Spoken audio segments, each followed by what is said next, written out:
അധികാരത്തിന്റെ അപ്പകഷ്ണത്തിന് തരൂർ കോൺഗ്രസിൽ ചേർന്നു. ഇപ്പോൾ മോദി സ്തുതിയും അതിനു തന്നെ.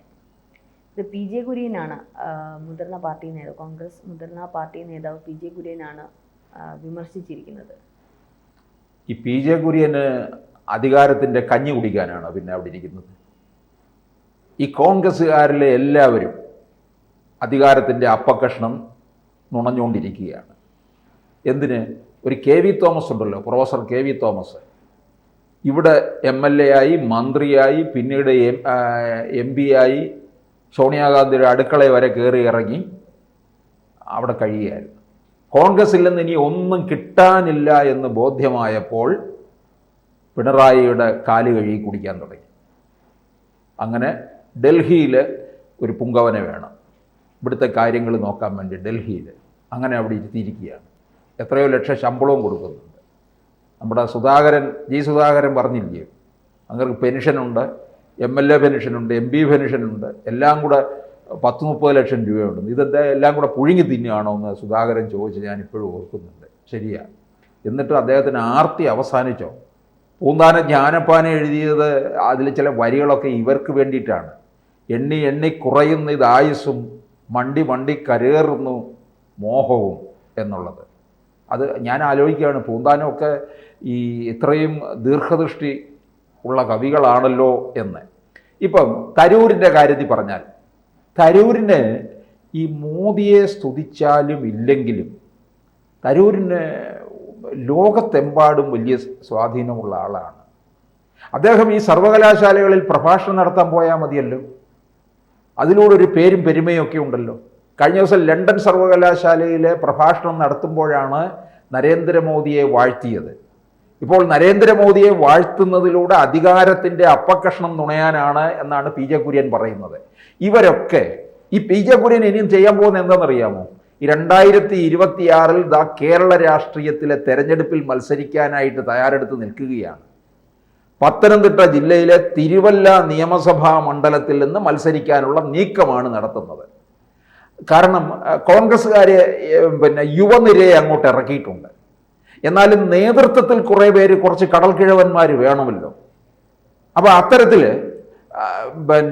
P J കുര്യനെയൊക്കെ ഇറക്കാനുള്ള നീക്കമുണ്ട്. അതിനുവേണ്ടിയുള്ള യജ്ഞമാണ് നടത്തിക്കൊണ്ടിരിക്കുന്നത്. കാരണം ഈ പത്തനംതിട്ട ജില്ലയിലെ മണ്ഡലങ്ങളിൽ ഇവർക്ക് സുഖമായിട്ട് പലതും പിടിക്കാം. UDFന് 5 മണ്ഡലങ്ങളുള്ളതിൽ 5 നേടാം. തിരുവല്ലയിൽ ഒന്ന് ആഞ്ഞു പിടിക്കണമെന്നേ ഉള്ളൂ. അതിനുവേണ്ടിയാണ് പി ജെ കുര്യനെ ഇറക്കാനുള്ള ശ്രമം അവർ നടത്തുന്നത്.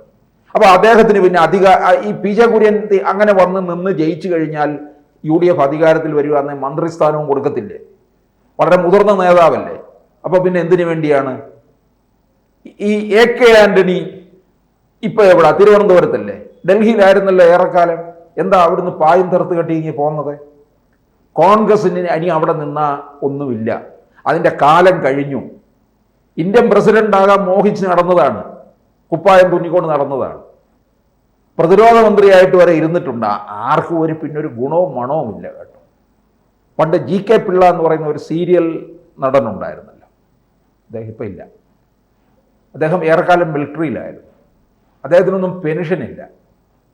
അദ്ദേഹത്തിന് ഇൻ്റർവ്യൂ ചെയ്ത അവസരത്തിൽ ഞാൻ അദ്ദേഹത്തോട് ചോദിച്ചു, പ്രതിരോധ മന്ത്രി നമ്മുടെ ആൻ്റണി അല്ലേ, ഒന്ന് കണ്ടുകൂടെ?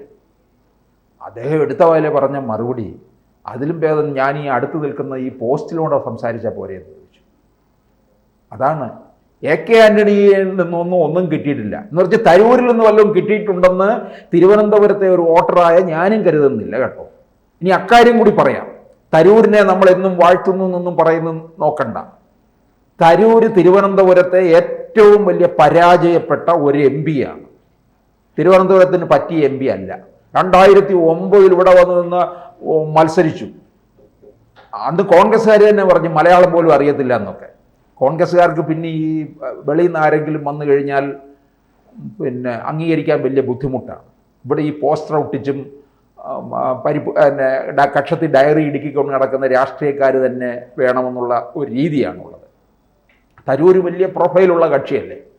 ഇവിടെ നിന്ന് അപ്പം മലയാളം അറിയത്തില്ല എന്നൊക്കെ പറഞ്ഞ് അദ്ദേഹത്തെ അധിക്ഷേപിച്ചു. പക്ഷേ ഇദ്ദേഹം വലിയൊരു ഹൈലി എഡ്യൂക്കേറ്റഡ് ആയതുകൊണ്ട് തിരുവനന്തപുരം പോലുള്ള ഒരു മണ്ഡലത്തിൽ നിന്ന് 4 തവണ അങ്ങ് വിജയിച്ച് കയറുകയും ചെയ്തു. അന്ന് അദ്ദേഹം വന്നിറങ്ങിയപ്പോൾ പറഞ്ഞു, തിരുവനന്തപുരത്തെ ഇപ്പോൾ അങ്ങ് മറിക്കുമെന്ന്, ഈ പുത്തനച്ചി പരപ്പുറം തൂക്കുമല്ലോ എന്ന മാതിരി ഇദ്ദേഹം ബാഴ്സലോണ ആക്കിക്കളയും. നമ്മളൊക്കെ അന്തം വിട്ടുപോയി. ബാഴ്സലോണ നമുക്കറിയാം, PJ കുര്യനാണെങ്കിലും എല്ലാവരും വിമർശനങ്ങളും വിവാദം ആശയപരമായിട്ട് എന്തും നേരിടും. പക്ഷേ ഇപ്പോൾ അടിയന്തരാവസ്ഥയെ കാലത്തെയും അല്ലെങ്കിൽ ഇന്ദിരാഗാന്ധിയും ഒക്കെ ഇത്തരത്തിൽ വിമർശിച്ചിരുന്ന തരൂരിന് വ്യക്തമായിട്ട് ഇപ്പോൾ സാറ് പറഞ്ഞ വിശ്വപൗരൻ അല്ലെങ്കിൽ യൂണിവേഴ്സിറ്റികളിൽ പലവിധ പ്രഭാഷണങ്ങൾ നടത്തുന്ന അദ്ദേഹത്തിന് വ്യക്തമായിട്ട് അറിയാം എന്താണ് അടിയന്തരാവസ്ഥ, എന്താണ് ഇന്ദിരാഗാന്ധി, ആരാണ് ജവഹർലാൽ നെഹ്റു, ഇതൊക്കെ കൃത്യമായിട്ട് അറിഞ്ഞുകൊണ്ടാണല്ലോ അദ്ദേഹം കോൺഗ്രസിലേക്ക് വന്നത്. അപ്പോൾ അദ്ദേഹത്തിന് ഇത്തരത്തിൽ ഇപ്പോൾ വിമർശിക്കുന്ന, വർഷങ്ങൾ കഴിഞ്ഞ് എത്രയോ നാളുകൾക്ക് ശേഷം അദ്ദേഹത്തിൻ്റെ ഈ ഒരു പ്രായത്തിൽ അദ്ദേഹം ഇപ്പോൾ വിമർശിക്കുന്നതിൻ്റെ ഇത് നമുക്ക് മനസ്സിലാക്കാവുന്നതല്ല ഉള്ളൂ. കാരണം ഒരു വ്യക്തി എന്നുള്ള രീതിയിൽ അദ്ദേഹത്തിന് വിമർശിക്കാം, പക്ഷേ ഒരു പാർട്ടിയുടെ പ്രധാന വ്യക്തി, പ്രധാന നേതാവ് എന്നുള്ള രീതിയിൽ ഇത്തരത്തിലുള്ള വിമർശനങ്ങൾ നടത്തുന്ന അദ്ദേഹത്തിനോട് PJ കുര്യൻ ചോദിച്ചതിന് നേരത്തെ എന്നാൽ പിന്നെ എന്തിനാ കോൺഗ്രസിലോട്ട് വന്നെങ്കിൽ BJP-യിലോട്ട് ചേർന്നാൽ പോരായിരുന്നു, അല്ലെങ്കിൽ മറ്റേതെങ്കിലും പാർട്ടിയിലോട്ട് ചേർന്നാൽ പോരാ. അടിയന്തരാവസ്ഥ ഇത്രയധികം നിങ്ങൾ വിമർശിക്കുന്നു, ഇന്ദിരാഗാന്ധി വിമർശിക്കുന്ന ഒരു വ്യക്തി, ഇന്ദിരാഗാന്ധി ഉൾപ്പെടെയുള്ള നേതാക്കളെ വിമർശിക്കുന്ന ഒരു വ്യക്തി ഒരു കാലത്തും കോൺഗ്രസിൽ വരത്തില്ല അല്ലേ? നമുക്ക് ആ ഒരു ആശയങ്ങളോട് ഇഷ്ടമല്ല എന്നുണ്ടെങ്കിൽ നമ്മൾ വരാൻ പാടില്ല. ഇപ്പോൾ കമ്മ്യൂണിസ്റ്റ് പാർട്ടി അല്ലെങ്കിൽ കമ്മ്യൂണിസ്റ്റ് പ്രസ്ഥാനത്തിൻ്റെ ആശയങ്ങളോട് നമുക്ക് എതിർപ്പുണ്ടെങ്കിൽ നമുക്ക് ആ പാർട്ടിയിലോട്ട് എങ്ങനെ ചേരാൻ കഴിയും? അപ്പം നമ്മളെക്കാളൊക്കെ ഹയർ എഡ്യൂക്കേറ്റഡ് ആയിട്ടുള്ള ഒരു വ്യക്തി ഇത്തരത്തിലുള്ള ഒരു പ്രസ്ഥാനം നടത്തുമ്പോൾ അത് ശ്രദ്ധിക്കേണ്ടിയിരിക്കുന്നില്ലേ? അല്ലല്ല, ഞാനിപ്പം തരൂരിൻ്റെ പക്ഷമൊന്നും പിടിക്കുകയല്ല. ഇദ്ദേഹം പറഞ്ഞത് ശരിയായിരിക്കും. അടിയന്തരാവസ്ഥയെക്കുറിച്ച് അറിയാവുന്നുണ്ടെങ്കിൽ പിന്നെ എന്തിനാണ് കോൺഗ്രസിലേക്ക് വന്നത്? അടിയന്തരാവസ്ഥ 75-ൽ പ്രഖ്യാപിച്ചതല്ലേ. പക്ഷെ ഞാൻ ചോദിക്കുന്നത് അതല്ല. ഈ തരൂർ അധികാരത്തിന്റെ അപ്പകഷ്ണം നുണയാൻ വേണ്ടി BJP-യിലേക്ക് ചേക്കേറുന്നു എന്ന് പറയാൻ PJ കുര്യന് എന്ത് ധാർമ്മിക അവകാശം എന്നുള്ളതാണ് ഞാൻ ചോദിക്കുന്നത്. കോൺഗ്രസിനകത്തുള്ളവർ മുഴുവൻ ഇതാ. ഇപ്പൊ മാവേലിക്കര MP കൊടിക്കുന്നിൽ സുരേഷ് 8ഓ 9ഓ തവണയായി, എന്നാലും ആ പാർലമെന്റ് മണ്ഡലത്തിൽ നിന്ന് മാറിക്കൊടുക്കില്ല. എന്നിട്ട് KPCC അധ്യക്ഷ സ്ഥാനത്ത് വരാനായിട്ട് വരെ കച്ചകെട്ടിയിരുന്നു എന്നുള്ളതാണ്. എന്തെങ്കിലും പറയുമ്പോഴോ ഉടൻ ജാതി കാർഡ് എടുത്തുയർത്തും. ഇതാണ് ചെയ്യുന്നത്. അപ്പൊ ഇതൊക്കെ പിന്നെ എന്താണ്? ഇപ്പൊ കോൺഗ്രസിനകത്തുള്ളവർ മുഴുവൻ ഇതാണ്. ഈ കടൽക്കിഴവന്മാരെ ഒന്നടങ്കം തൂത്തെറിയണമെന്നുള്ളതാണ്. പിന്നെ എന്തെങ്കിലും പറയുമ്പോൾ കുറച്ചു പേരൊക്കെ അവിടെ ഇരിക്കണമല്ലോ. ഈ പാവം പിടിച്ച സുധാകരനെ അനാരോഗ്യ പ്രശ്നമെന്നും പറഞ്ഞ് ഇവിടുന്ന് ഇവരെല്ലാം കൂടെ തുരത്തി. എന്നിട്ടാണ് പിന്നെ കുറെ കിഴവന്മാരെ കൊണ്ടുവരുന്നത്. പിന്നെയും ഈ കുറച്ചു പേരെ യുവത്വത്തെ കൊണ്ടുവരുന്നുണ്ട്, സമ്മതിക്കാം. പക്ഷേ അതിനേക്കാൾ കൂടുതലായിട്ട് കൊണ്ടുവരണം, ഇവരെയൊക്കെ തന്നെ മാറ്റി നിർത്തുകയും വേണമെന്നുള്ളതാണ്. അപ്പോൾ പക്ഷേ തരൂരിനെ സംബന്ധിച്ചിടത്തോളം തരൂർ ഇവരുടെ ഒരു വലയത്തിൽ. ഇപ്പോൾ കേന്ദ്രത്തിൽ ഇരിക്കുന്ന നരേന്ദ്രമോദി ഉൾപ്പെടെയുള്ള വ്യക്തികളുടെ പ്രായം എങ്ങനെയാണ്? അല്ല, അത് അവർ നിശ്ചയിച്ചിട്ടുണ്ടല്ലോ. ഇത്ര 75 വയസ്സ്. അവര് കഴിഞ്ഞ അമിത്ഷാ നരേന്ദ്രമോദി കഴിഞ്ഞു കഴിഞ്ഞാൽ നരേന്ദ്രമോദിക്ക് സെപ്റ്റംബർ ആവുമ്പോൾ 75 വയസ്സ് തികയാണ്. അവരെപ്പോഴും ഒരു സെക്കൻഡ് നിരയെ രൂപപ്പെടുത്തി കൊണ്ടുവരും എന്നുള്ളതാണ്. പക്ഷെ കോൺഗ്രസിനകത്ത് ഇപ്പൊ കോൺഗ്രസിനകത്ത് ഒരു സെക്കൻഡ് നിരയാണ് രാഹുൽ മാങ്കൂട്ടം, ഷാഫി പറമ്പിൽ, PC വിഷ്ണുനാഥ്, എത്രയോ പേര് യുവനിരകൾ ഇപ്പൊ വന്നു കഴിഞ്ഞു. പക്ഷെ BJP-യിൽ അത് കാണാൻ സാധിക്കുന്നത്. കേരളത്തിലാരെ കോൺഗ്രസിലും ഒരു പക്ഷേ കേന്ദ്രത്തിൽ ഒരു യുവനിരയെ നമുക്ക് കാണാൻ പറ്റുന്നില്ല. രാഹുൽ ഗാന്ധി ഉൾപ്പെടെ.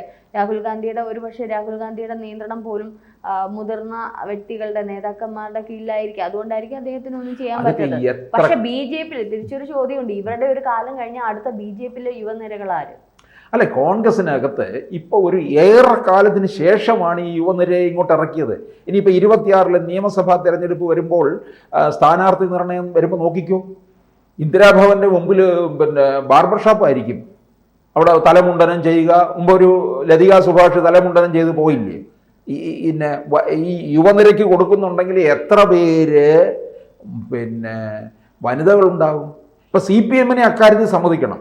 യുവനിരയെ കൊണ്ടുവരും. അത് ചാവേറാണെങ്കിലും, AA റഹീം, ജെയ്ക് സി തോമസ് ഇങ്ങനെയുള്ളവരാണെങ്കിൽ പോലും അവരെയും കൊണ്ടുവരുമെന്നുള്ളതാണ്. കോൺഗ്രസ്സുകാർ മറ്റൊരിട്ടു വഴിമാറി കൊടുക്കത്തില്ല.